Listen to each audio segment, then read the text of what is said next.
a scăpa bazma curată.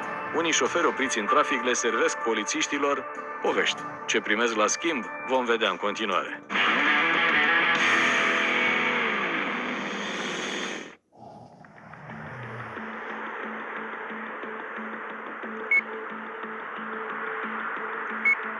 Oprește din banda 1, are 81.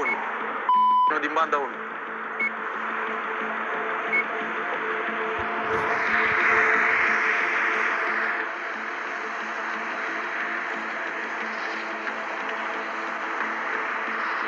Bună ziua! Agent Alexandra Bălan de la Brigada Rutieră, colegul meu Alex. Documentele noastre și ale autoturismului.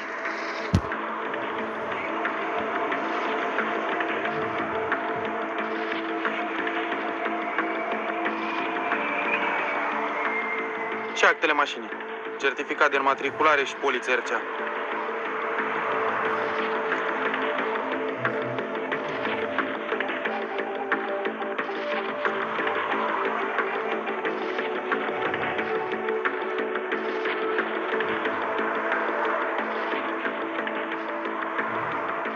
Pentru radar v-am oprit, să știți. Ați depășit viteza maximă admisă.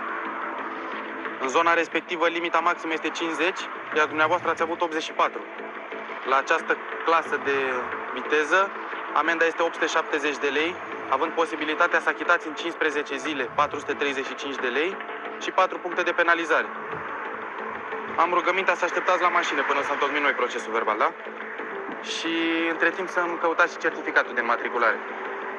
Conform normelor legale în vigoare, toți conducătorii auto trebuie să aibă asupra lor, în timpul deplasării pe drumurile publice, următoarele documente: permisul de conducere, certificatul de înmatriculare cu dovadă efectuării inspecției tehnice periodice, carte de identitate și polița RCA în format fizic sau electronic.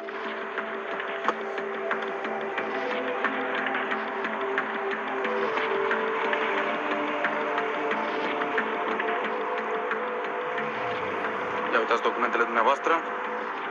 Mențiuni dacă aveți dumneavoastră de făcut cu privire la cele menționate și consemnate.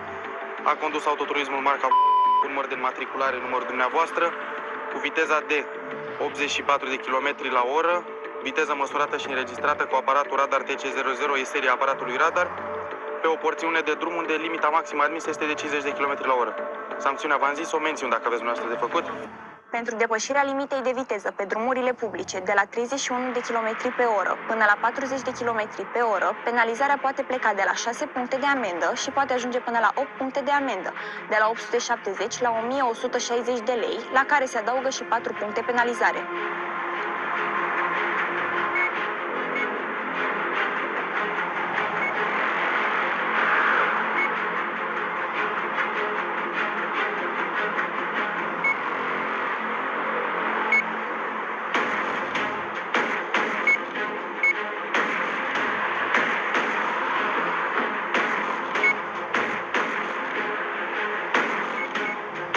Oprește din banda 2, 81, 81.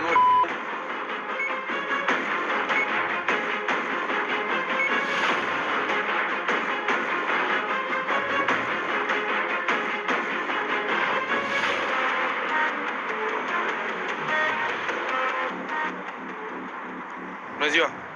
Brigada Rutieră Argent Ungureanu, documentele dumneavoastră și ale mașinii, vă rog. Permis, carte de identitate, certificat și RCA. E un pic împrăștiat aici, eu lucrez la un restaurant, fac livrări. Asta e. Faceți livrări cu mașina dumneavoastră? Mai fac livrări de mâncare de ăsta. Permis de conducere, carte de identitate sau pașaport, un document de legitimare. Eu sunt venit de 5 ani, nu prea știu foarte bine pe aici, actele încă nu mi-e cunoscut. Uitați, ăsta e, nu? E în regulă. Pentru radar v-am oprit, să știți. Ați circulat cu viteza de 81 de km la oră. În zona respectivă, limita e de 50. Pentru această viteză, să știți că sancțiunea, amenda este de 870 de lei, însă în 15 zile puteți să achitați 435 de lei și 4 puncte de penalizare. Așa scump a venit cu asta? Că parcă era, nu știu exact. Poliția RCA să mi-o prezentați, vă rog. RCA...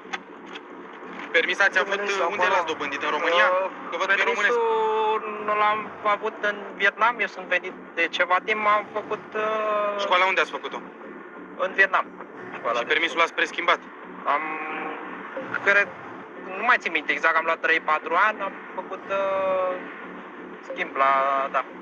Persoanele care și-au stabilit reședința în România își pot preschimba permisul de conducere obținut în alt stat semnatar al Convenției asupra circulației rutiere într-unul românesc la autoritatea competentă din zona de reședință. Când ați zis că l-ați preschimbat? Acum 3 sau 5 ani, nu mai știu exact. Nu prea corespunde elementele de siguranță. Am observat, da.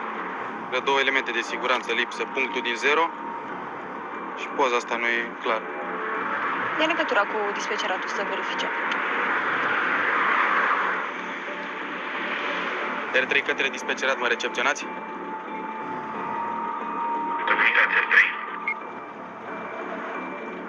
Vă dau și eu un număr auto să-mi comunicați dacă are poliță RCA valabilă și de asemenea un nume, prenume, data nașterii, să-mi comunicați dacă permisul este valabil. Domnul mi-a prezentat un permis românesc, însă nu are elementele de siguranță conforme. Avem număr auto Barbu 313 Vasile, e un de culoare gri și notați nume, prenume Van, născut la data de a 10-a 1987. Vă comunic pe caractere numele Vasile Ana Nicolae, Olga Nicolae George. Recepționat R3. Ați găsit poliția RCA sau nu aveți la dumneavoastră? Că nu cred că l-am, nu știu unde exact, că eu sunt mai nou. Am împrăștiat plin de mașină, plin de mâncare, de lucruri, nu știu exact unde. Da, o să verificăm noi și poliția RCA. Rugămintea pe viitor să o aveți la dumneavoastră.